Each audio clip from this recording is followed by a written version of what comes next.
Next closest is the Pirates at 32, and they're down at number 5. So it's not like the win totals are really even that close. I think it just speaks more to how teams are currently playing, right? Because that as we get further into the season, the teams settle down, especially now after playoffs and stuff. There's going to be like if you look at the emojis next to the teams, the Nationals are I'm trying to remember what Dylan said the sunshine means. I can't remember if he has it on here somewhere, maybe not, but the warm instead of yeah, hot. the sunshine is there you go. That's a great way to look at it. So the Nationals are just kind of warm, whereas like Cardinals, Tigers, Royals, Pirates, Brewers all hot right now.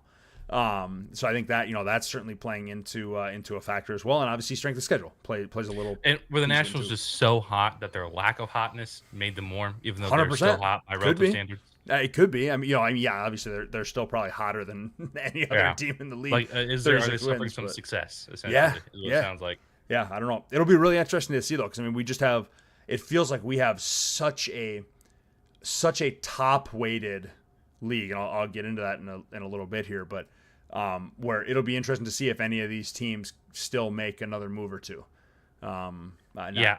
how many can? I mean, there's some teams that have salary, but how many really can? Like that's where I even want to. Yeah, it's like if my experiment goes belly up, what am I even left with? I kind of went into it thinking I wasn't going to get anything by the end of the day. That I wasn't going to be able to flip these guys. So that's why I was cautious of who and what I gave up. I didn't want to sell the entire thing because what we're looking at here is these teams are all incredible, but they're going to stagnate and they're not going to be able to make these moves to come deadline. Yep. So what's the market you're left with at that point? Yeah, so you're totally right. Yeah, and there's some teams that are still trying to sell a couple pieces, move it off, but I imagine it's pretty hard right now. I don't know what the market's like, but it's got to be pretty hard. Yeah, I certainly have multiple pieces that I'm still open to moving, but I think even for me as a selling team, I'm kind of being very patient because I want. For me, and again, I can't speak for every dumping team, so to speak, but for me, I still want to win as many games as I possibly can, right? Even if that, like, I think who did I lose to? I lost to, actually, it might have been Brian and the D-backs. I lost to the D-backs by like 3 points last week, and I'm actively trying to win as many as I can, right, just to get some kind of money back for it. And then once it comes closer to the deadline, then I'll be like, all right, who wants these players? What can we get, etc. Because more than likely, right, you're not unless you're moving a long-term guy, you're not going to get much in return, right, at that point. So, outside of that, it is nice to see, too. You jumped up to 16 power rankings, which is great. And then I dropped to 28th, which is also great. Much more indicative of where we've been. But, so I think that's pretty much it. Kevin down 22. He's really the most ideal because I believe he was where I was. Yeah, around the 16 spot. So that's really what we're wanting to see. Yeah, so, overall, all these rankings look great. Good job, Dylan. These are phenomenal rankings, the best rankings. We love them. Yeah. We'll talk about some other teams here that we've seen rise and fall to here in a second. But all right, so for this week, just kind of saw some takes from last week. Mm-hmm. My first was actually talking about Milwaukee. Zach had a 400+ point week. He, if I remember correctly, he outscored Brendan, who was the second place team, by like 50 points potentially. I'm looking back. I mean, it was now. I can't remember the Brewers and everybody else. It was crazy. It was not. I mean, it was. I don't know. Yeah, but he scored 430, and Brendan had 376. So that's just insane. So it was 30, so it'd be 56 points essentially. Yeah. Between first, I mean, that's nuts. That's insane. So Zach had really, really good week last week. I don't exactly know where all of his points came from, but he had 7 quality starts, so that'll do it for you. Or I guess QA 7s. I don't know if I guess I'll be correct in saying the Central just keeps fluctuating. I feel like each one of them just keeps trading off who's gonna have a monster week. Yeah. So I don't come playoff time. It feels like any of them could catch fire. Because they're all gonna make it in the playoffs. Yeah, I mean the Pirates weren't even in the top 10. Yeah, the fact that they're all capable of having these massive blow-up games means, I mean, who knows what happens once come playoff time. We can hype up the Nationals all they want, but frankly, Brewers would have absolutely laid them out. 100%. Scored almost 100 points more. Crazy. this past week. Crazy week. So, insane. it seems like all these teams are liable just to pop off. And I kind of think the big point on this too is that 2 of those wins were against St. Louis and Chicago. So 2 huge wins for Zach as well. So that was kind of my first takeaway. How about you? This was insane. Diamondbacks pulling off maybe a first in ABL history. Crazy. I don't know exactly how we don't usually do studies on this, but they had a 3-0 week with 193 points. It's crazy. And be wondering how did they do it? One of them was off the back. It was true. It was off the back of Juan Soto with 38 points on the week. Crazy. So that's somewhat aggravating that he's putting up monster points and helping a the fifth, Diamondbacks go 3-0. fifth of his team's points. Yes. That's 1/5 of his team's points. Yes. So you look at his entire team, it sticks out like a sore thumb. He almost scored as much as his entire pitching did. Pitching, I think, totaled out 54 points. 54, yeah. Which for pitching is not ideal. No. So to go 3-0 with that is absolutely incredible, and that's one of that's my stat of the year probably. That's I don't know if that's happened. That is insane, dude. To go 3-0 with that is nuts. But that was my number one. Yeah, when I saw you put that on there, I was like, how? Like I knew because I knew he beat me, right? Mm-hmm. But I was like, God, who the hell else was even playing? I was playing Kevin. Makes sense.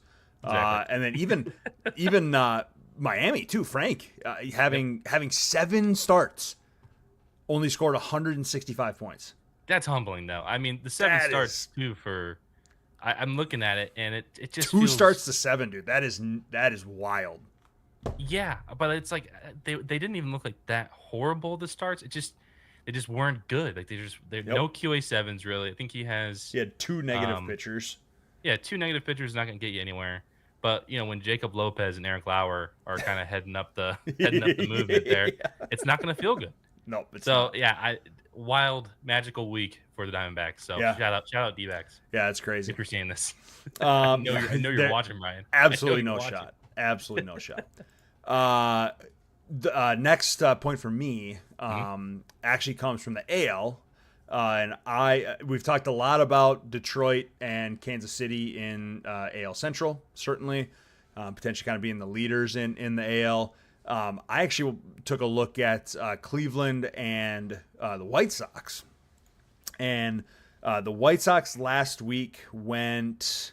Sorry, I'm pulling it up. I can't remember. I should have just written it on here. They went 0-3 last week. Lost a close one to the Dodgers, but otherwise lost to the Tigers, lost to the Pirates. So, tough week, right? So they fell in the overall standings. They're below 500 now, which is kind of crazy to me. And then Mark in Cleveland, Mark actually went 2-1, which is kind of crazy because he's well below 500 as well. But these 2 teams kind of fading big time. And I think, for a team like you, a team, other teams trying to fight for spots, that, that's good, right? Less teams to compete against. It's certainly why I bought, because you're just looking at who was buying. Sam buying was surprising to me, so that kind of pissed me off. But it was like the teams like Mark was definitely done. Like he cashed his chips in. Yep. But White Sox are a young team; they're a really good team. So they didn't have as much to sell. Yep. But they didn't buy, which is helpful. So it was definitely, for me, it felt like the right opportunity to see those 2 teams specifically. Maybe I could take one of their spots potentially down the line. Yeah. But it's not entirely surprising it's starting to slip. I don't know if at some point Tom's gonna just make a few moves. He's the one I think would be more likely to keep trying to keep the season alive. But I think Mark's pretty much ready to use all of his picks next year for 2026. Yeah, I completely agree. He's definitely looking forward to that. And even I've had a lot of.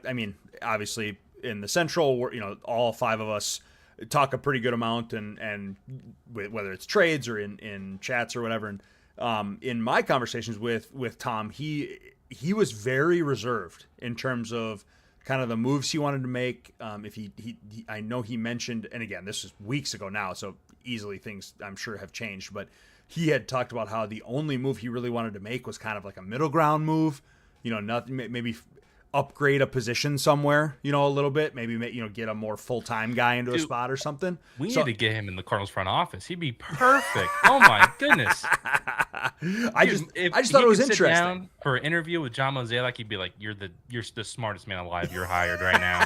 we're getting you in the building.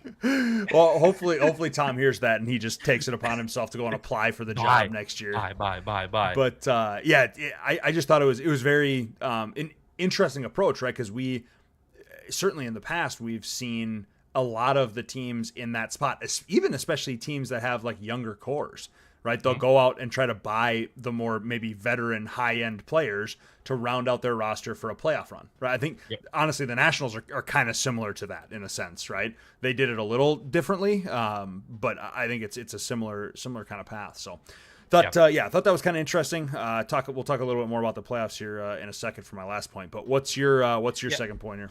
My second point was I was looking and I saw that the Yankees kind of jumped out at me just because how much they beat their opponents by. They didn't have the strongest opponents. I realized we haven't been talking about them at all this year. Not really. And they're leading their division. Yep. And I'm like, you know what? This sounds like a Javi Vasquez type. He may be the Javi Vasquez of the ABL, where you don't really monitor him throughout the year. And I know Javi Vasquez and Yankees, it's not really mixed as far as two words go. True. But I do think that for our purposes, you got a guy who racks a lot of strikeouts, and the Yankees are pitching heavy team. They have like the top 3-headed demon there. But again, we don't hear about them at all. And Javi Vasquez was a guy you just didn't really hear about. Not really a sexy pitcher, not really an all-star Cy Young guy, but put up good seasons every year. I think he's our archetype. Yeah. It's just, the Yankees have just been quietly dominating, and we'll probably coast to a AL East division lead. And I didn't even notice it pretty much. Yeah, I would assume so. And I mean, we've mentioned them in passing, right? Just in talking about division leaders, essentially. But I think what's always impressed me is, Gary's pitching staff is nuts in terms of talent. I mean, having Skubal and then the main man in Cratchit in Boston, like that's going to get you 50 points a week probably, right? I mean, like at minimum. And then I saw too, so he's got Trout, who again, it feels like is underrated because he's just not talked about very much anymore. It feels like because he's either injured or I don't know, overshadowed by Ohtani. But I think what's interesting to me, Joe Adell had a 30-point week last week. I'm so excited for that though. Now, I mean, the amount of times I have somewhat of a little bit. So yeah, well, so here's my question for you. How old do you think Joe Adell is? 26. Jesus, all right. Well, the fact that you know that's kind of crazy, but is it? Yeah, he's 26. Yes, dude. I feel like, and again, this is probably just me because I've been burned by him in the past or whatever. He feels like he's 30 to me, at least, just because of how long he's been around and for how bad he's been. I just thought he was in the minors for 10 years, and then he's finally having a halfway decent season. He's got 18 home. I mean, he's hitting 243. It's not great, but 18 home runs. It's a pretty good season for him finally. So what was your story though? You were gonna I'll forever be a Joe Adell fanboy because we got to see him. We got to see him over here in Burlington, which is a little podunk town, like 10 miles up the road from us. Okay. And no star ever comes to Burlington. It's it's an absolute shithole. So the fact that we had a prospect like Joe Adell on the Burlington Bees was mega. Because the Angels don't know how to draft prospects, and the closest thing we had was Kevin Maitan. So I know Joe Adell's age. Of course, know Joe Adell's age. That's awesome. I was hankering for the guy's autograph. We went up there; he was injured. Of course. Oh, of course. So that sucks. Bum. But yes, I've been praying for Joe Adell's success for a good long time, and I'm very happy to see it. However, a little too late, bud. You burned me like 5 times in 3 different leagues. So I really don't want to hear it at all. What's so funny is like you talk about how no one comes to Burlington and stuff like that. I have felt like that with the St. Paul Saints and I guess it was Rochester before that. Like we've had our literal AAA affiliate here for a majority of our team's existence, and it has felt forever that we have always had like really good prospects who either come to AAA and suck, or they basically are at AAA for 2 months and then they get promoted, right? And then they suck. Yes. And so it's just like I have always felt like our AAA team is just never worth paying attention to or even looking at because we have like when Royce Lewis was coming through, when Buxton was coming through, all this kind of stuff. Like there was hype, but most of them didn't stay there for very long at all, or they went to AAA and they're just trash. They went to AAA, they're not great. It's like, we'll call them up to the majors. All right, we give them a week, we give them 2 weeks. All right, they suck here too, back down to AAA, and then it's just over and over and over again. So I kind of get that, except we actually have good players they just suck. So I think the Twins acquired the St. Paul Saints so that way They Eddie did. Rosario did not have to like move. And they could just keep Eddie Rosario in town. That's Just, great. like, but Fantastic first of all, reference. this is how trash I am.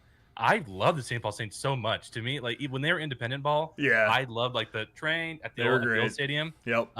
Yeah, dude, St. Paul Saints actually they totally rock. Yeah, they were great. I would hate to say it, but I'd rather go to a Saints game over a Twins game. Oh, It's so much fun. Depending on the year, yeah.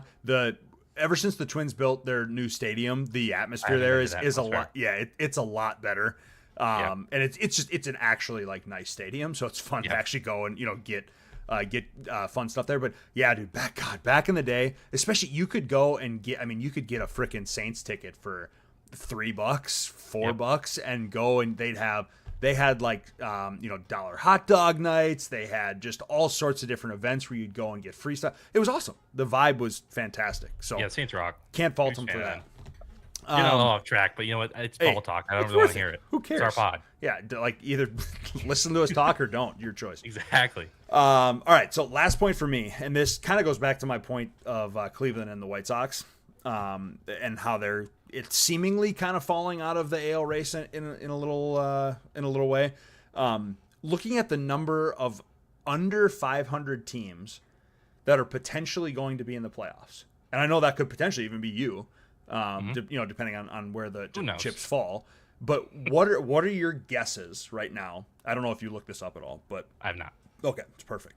So what are your guesses in the AL and in the NL for the number of teams in each conference or in each league that are gonna make the playoffs under or at 500 or under? Currently, right now, as it stands.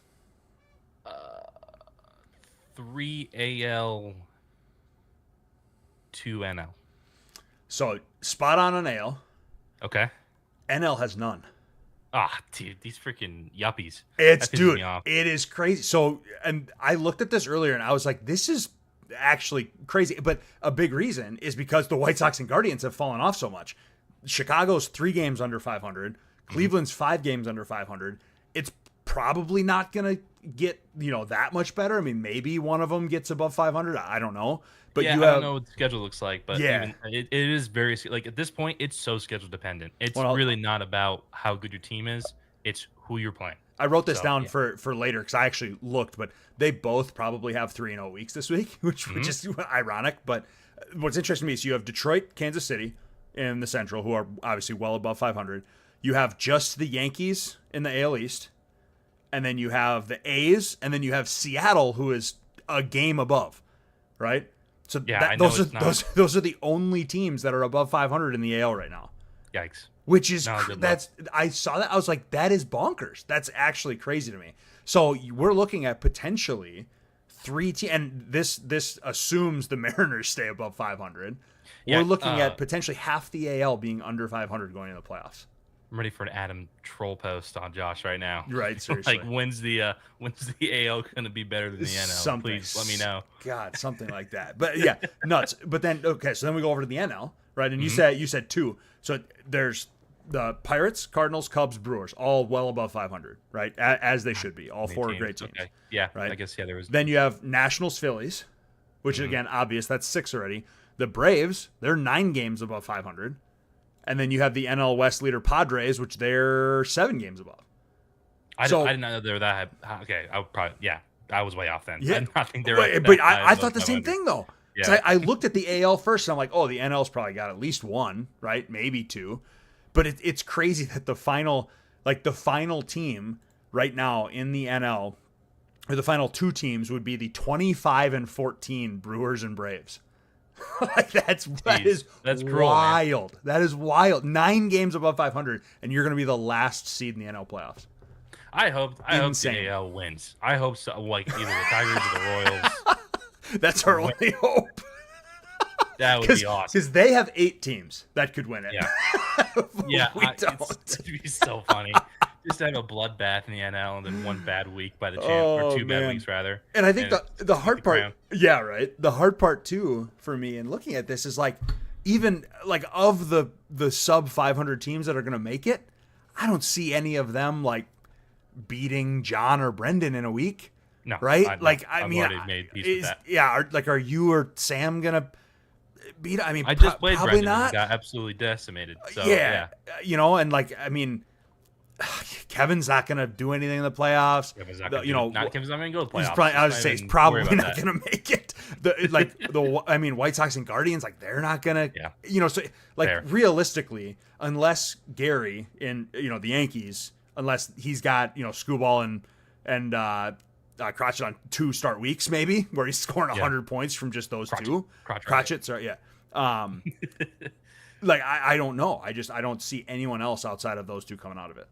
In my opinion, it's pretty much a 2-dog race there. I mean, maybe throw in the A's. A's have been having some pretty monster weeks recently. He's been better. He has been better. Yeah, but I mean, it's hard to say against those 2 Central teams. So it's crazy. It runs through the NL, is what it sounds like. NL is just pretty far and above what the AL can produce at this moment. So yeah, it's stupid. I don't think that's going to change either. So. What was your last point? I know you kind of talked about this earlier, but I kind of brought it up by accident. I kind of burned it. I was just saying that us talking about Jeff kind of just jinxed it. He lost both his divisional matchups, which is I mean, he's neck and neck with them, so really not where you want to be. You get very precious limited divisional games, especially against those 2 teams that are gunning for you.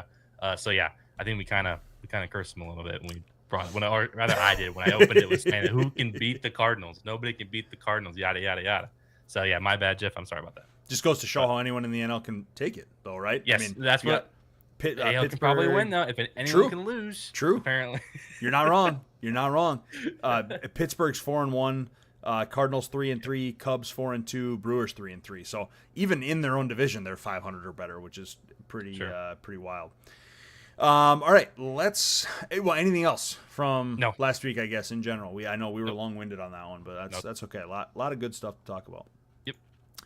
Okay, so trade-wise, we actually have a few to talk about that I think are noteworthy. I guess we'll go bottom up, you think? Yeah, that's fine. Okay. You talk about yours first, Ben? Yeah, I'm gonna try and zoom in a little bit here so they can see it a little bit better on stream. Yeah. Okay, so we'll hit up mine and Zach's trade first. He had actually reached out initially about Kramer because I had put Kramer up a while back, just never ended up moving him in a deal. And so he asked about him, and we kind of got talking.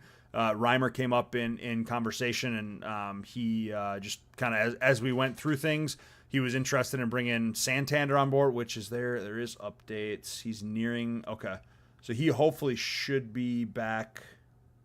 Yeah, okay. So they're saying second half, potentially right after the All-Star break. So, so yeah, it's kicking my ass right now. This fly, I don't know what the deal is with me. So yeah, so sending those two over. Zach obviously hoping he's going to get some decent help from those two. Kramer had been pitching really well. He pitched really well yesterday too. Another 26-point outing. So he's been pretty good so far. And then, coming back to me, I mean, Reimer was obviously the big get. Yep. Prelip, who knows? He obviously has injury history. I just wanted to take a chance on him because I felt bad for the guy. Seen him multiple times, and I just would love to be the one to say that I have him on my team when he finally succeeds. But I like it. I believe. I mean, I'm as far as I have heard that they're limiting him to at most 5 innings. In an appearance, so not anything this year. Maybe he gets a shot sometime next year. We'll see. But Twins like to use 20 starting pitchers every year, so who knows? True. Maybe he'll get a shot.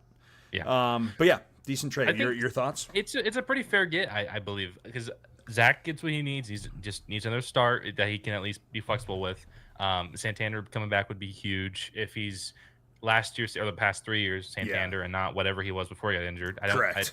My worry is that I don't think the injury makes him better. I don't think this is going to be like a rookie of the year situation where he comes back and his arm's fixed or whatever. Yeah, I mean if he's a 3-point per game guy, right? That's what you're probably looking for, right? If you can get 3 points a game out of him, you're good. Yeah, that would be nice. But I don't think you're going to be getting any other. You're not going to be getting recent production. That's for sure. No. But the prospect haul, I think it was decent for you. Yeah, I'll definitely take. I have Reimer and ACL, so I'm a big fan of him. There you go. Definitely a pop up beginning of the year. We grabbed him early, so yeah, being able to this type of prospect this late is not easy.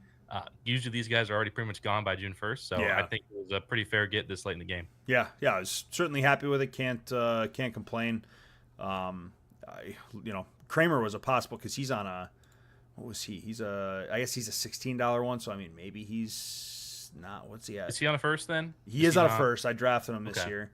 He's sitting where's points per game? I can't remember where here he's at. He's a 13.3 right now points per game.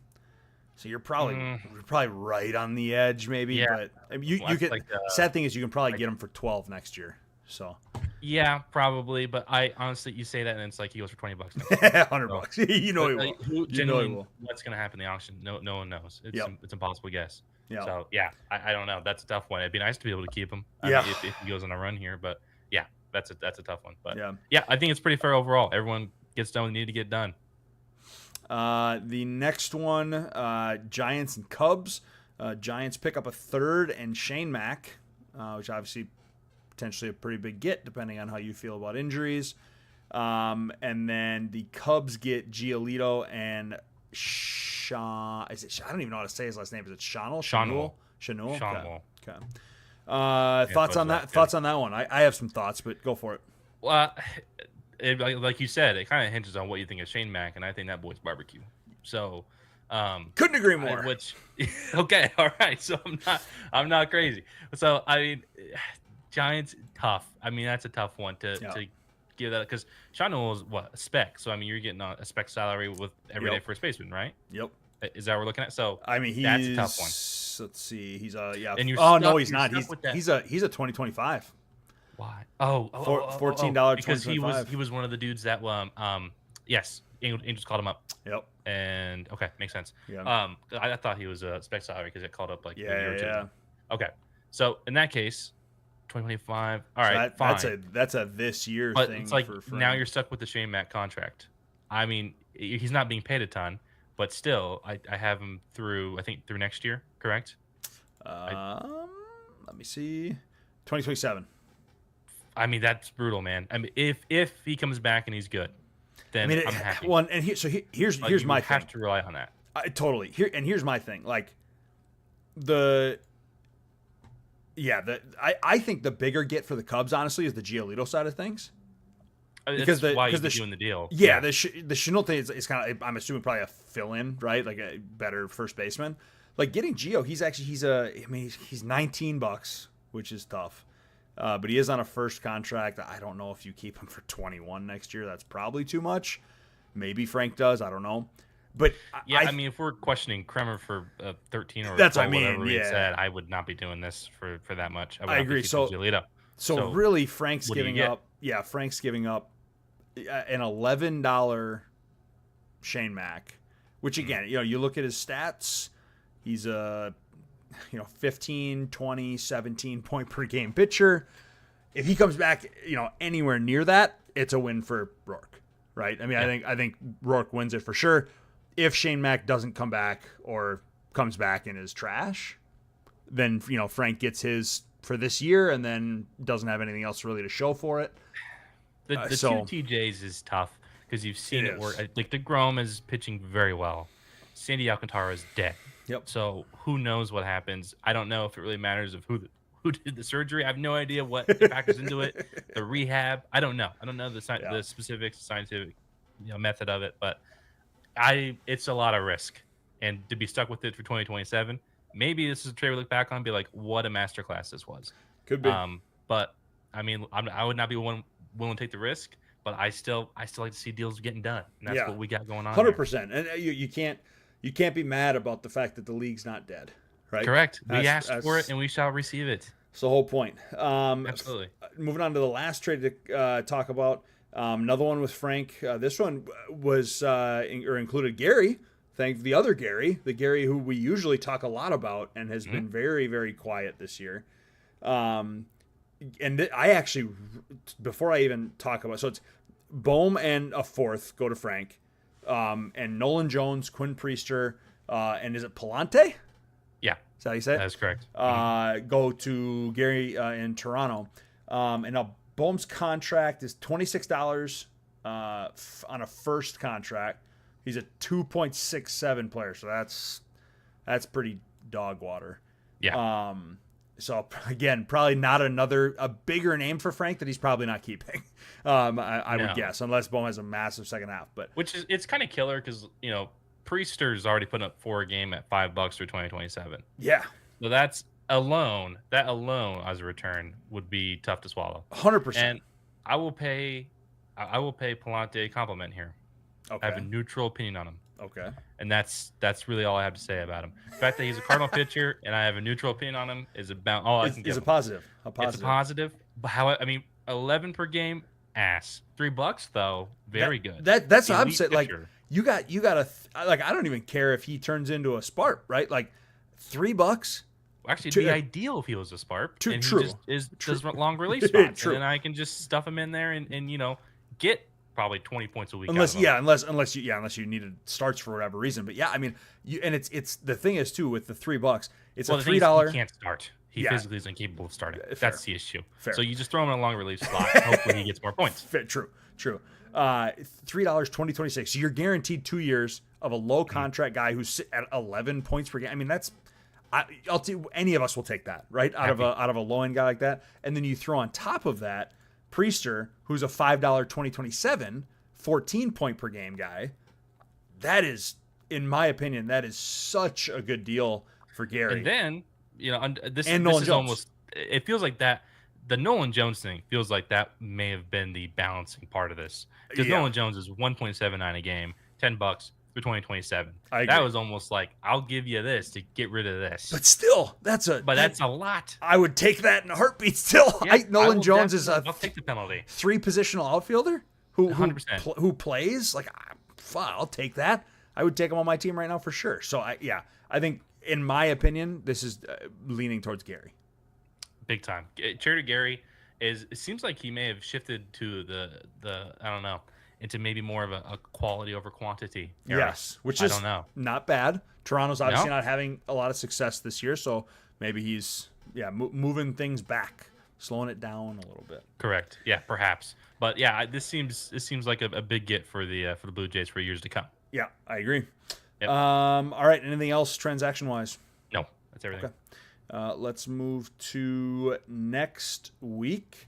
The first thing I wanted to talk about, AL West, because you guys are obviously it's the race. Dogfight this week. Everyone's watching. This is a great week if you're an NL or AL West fan. Yes. So multiple good matchups. You're in 2 of them.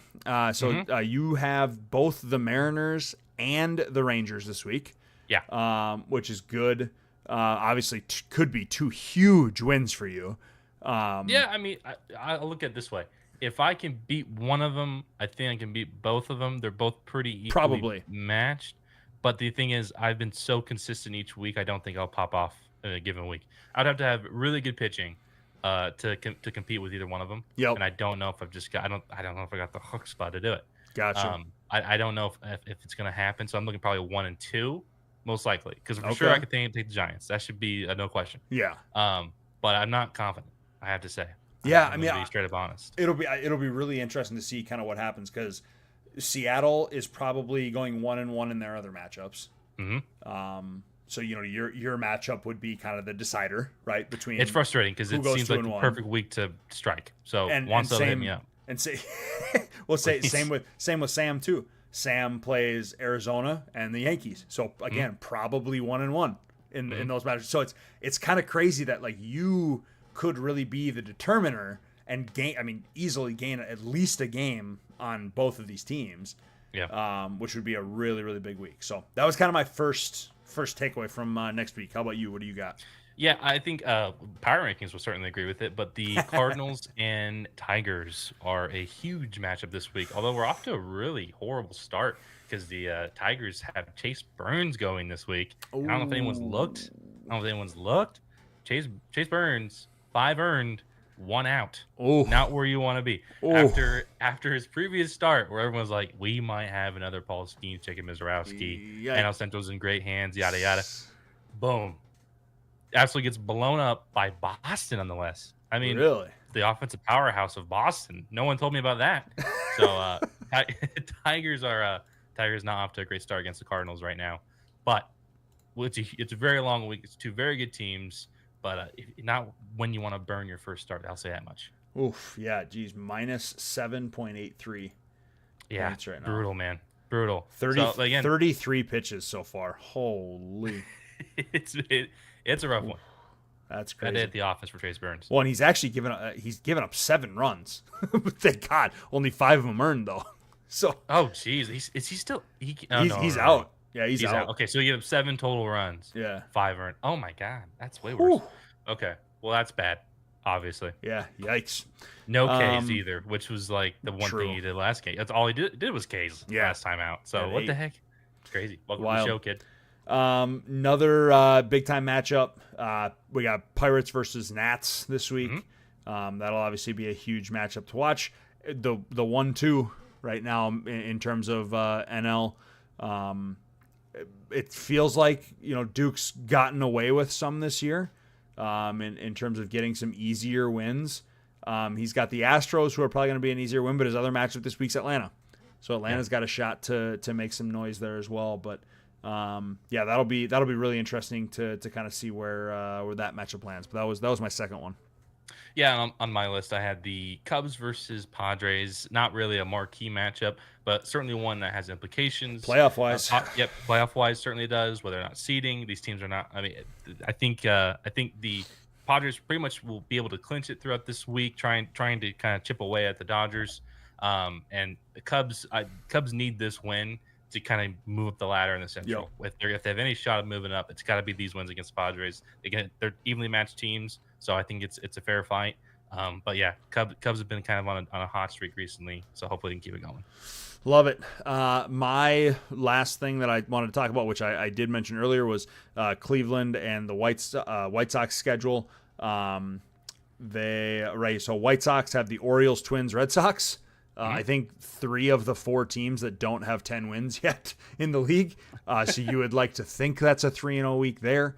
And then the Guardians have Miami, Twins, and where's the other Guardians matchup? Wow, I'm having trouble finding it. Oh, they're at the bottom. And Orioles. So Orioles, Twins in both matchups. And then the only difference is Miami for Cleveland. So again, should be a 3-0 for him as well. So this could be a nightmare week for me, pretty much. So it sounds it like. could be tough. Could be tough. You gotta gotta if you can get 2 wins this week, that'll be really good. Yeah, I mean, listen, I have a ton of starts available this week, so I've been really picky of who's going when, because I think I have 3 or 4 starters that get 2 starts this week. Yep. So I am gaming it way too hard. I'm tinkering too much, and it's probably gonna result in utter disaster. So I'm not looking forward to it. I love it. Yeah, I love it, man. All right. Well, anything else you got? no, that's everything. Good stuff. All right. Well, thanks everyone for joining. As always, have a great 4th. Enjoy it. Celebrate if you do, and we'll look forward to. We'll have a new tier list next week, right, Yep. Cal? If I'm not mistaken. Yes, sir. Absolutely. So we'll have one for next week. Kind of getting ready to go into the All-Star break here. So have a good rest of the week, everyone. Enjoy the holiday, and we'll talk to everyone next week. See you later. Happy 4th. See ya. Bye.